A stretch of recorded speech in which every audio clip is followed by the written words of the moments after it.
শিমুলতলা গ্রামটি ছিল ছোট, নিরিবিলি আর গাছগাছালিতে ঘেরা। গ্রামের রাস্তার দুপাশে কুঁড়ে ঘর আর বাচ্চাদের কোলাহল, সব মিলিয়ে এক অপরূপ দৃশ্য। একসময় জমিদার দয়ারাম চৌধুরীর বিশাল এক বাড়ি ছিল সেই গ্রামে।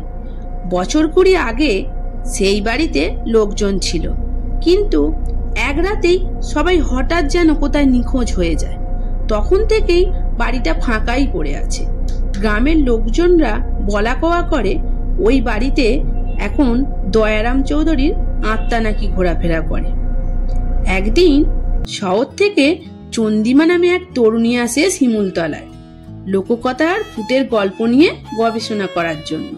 সে সিদ্ধান্ত নেয় এক রাত সে ওই বাড়িতেই কাটাবে।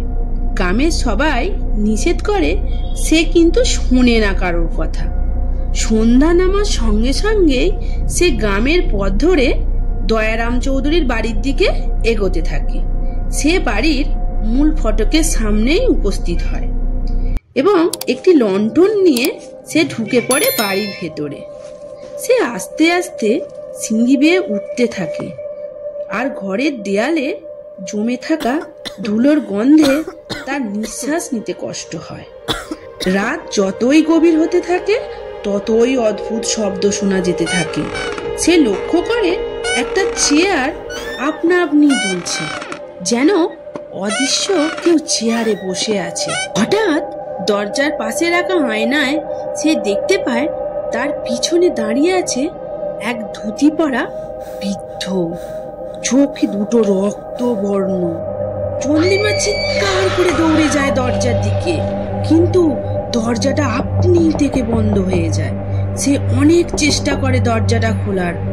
হঠাৎ বৃদ্ধ ধীরে ধীরে এগিয়ে আসে তার দিকে এবং ফিসফিস করে বলে, আমার ঘর থেকে কেউ বেঁচে ফেরে না। তারপর এক বিকট চিৎকার এবং নিস্তব্ধে ভরে যায় গোটা বাড়ি। পরের দিন ভোরের বেলায় গ্রামের লোকজন দেখতে পায় বাড়ির সামনে চন্দিমার জুতো জোড়া পড়ে আছে, কিন্তু চন্দিমা কোথায়? এরপর থেকে তাকে আর কখনোই দেখা যায় না। এখনো সেই বাড়ির পাশ দিয়ে হাঁটার সময় গ্রামের মানুষেরা শুনতে পায় সেই চন্দিমার কান্না আর দয়ারাম চৌধুরীর হাসি।